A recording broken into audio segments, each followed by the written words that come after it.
WWL, AMFM.com. To voice your legal matter, call 504-260-1870 or toll free 866-889-0870. Hey, we're back. Doug Sincero, Albert Nico, your weekend lawyers, all things legal. Let's go to Ansley. She got a question regarding putting a house in a trust. Hey, Ansley, you know all things legal with Doug Sincero and Albert Nico. Good morning. Good morning. This is Ansley. I'm semi-retired. My wife is retired, and most of our money is in our house, which is not that good, but that's the way it is. And we are thinking about putting it in a revocable living trust.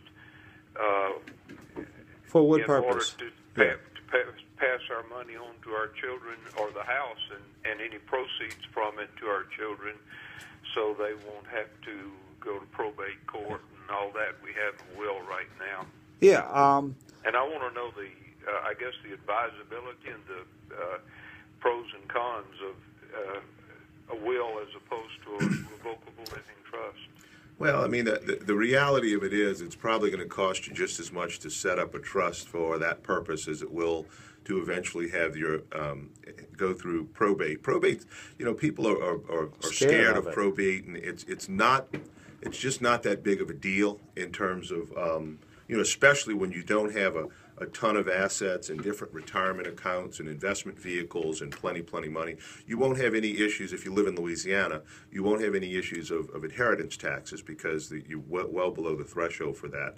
So it's a very simple process. You can do a very inexpensive will and dictate where you want your things to go. But even if you don't do that, Louisiana law, by operation of law for intestate successions without a will,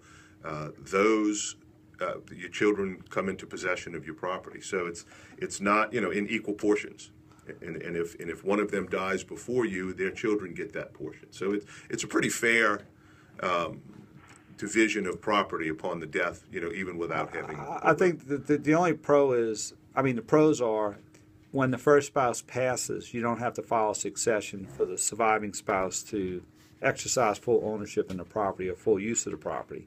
You can also do that in a will, and also it avoids probate.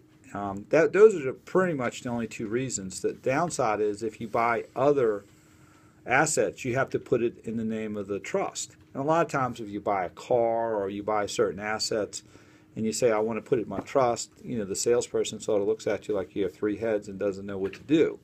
And so you have to call an attorney with the company, and they tell you how to put it in trust. So sometimes it's, from a management point of view, that's sort of a difficult. More trouble than it's worth a lot. Yeah. Now, if you have property in 3 or 4 different states, or you have a continuous business that you want to keep running without interruption, trusts are definitely probably a preferable vehicle. But as per your position, it's just a matter of preference. If you want to avoid probate, have it transferred to the surviving spouse without going to probate, that's a good vehicle.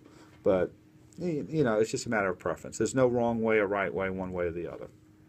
Well, I don't have the will before me, although it's close at hand. But but I think. Oops, I'm sorry. We cut him off. Oh, We're sorry about that. We got to go to news. It's WWL News Time, 8:32. Let's go to news with Don Ames. And Doug, here's the latest now from your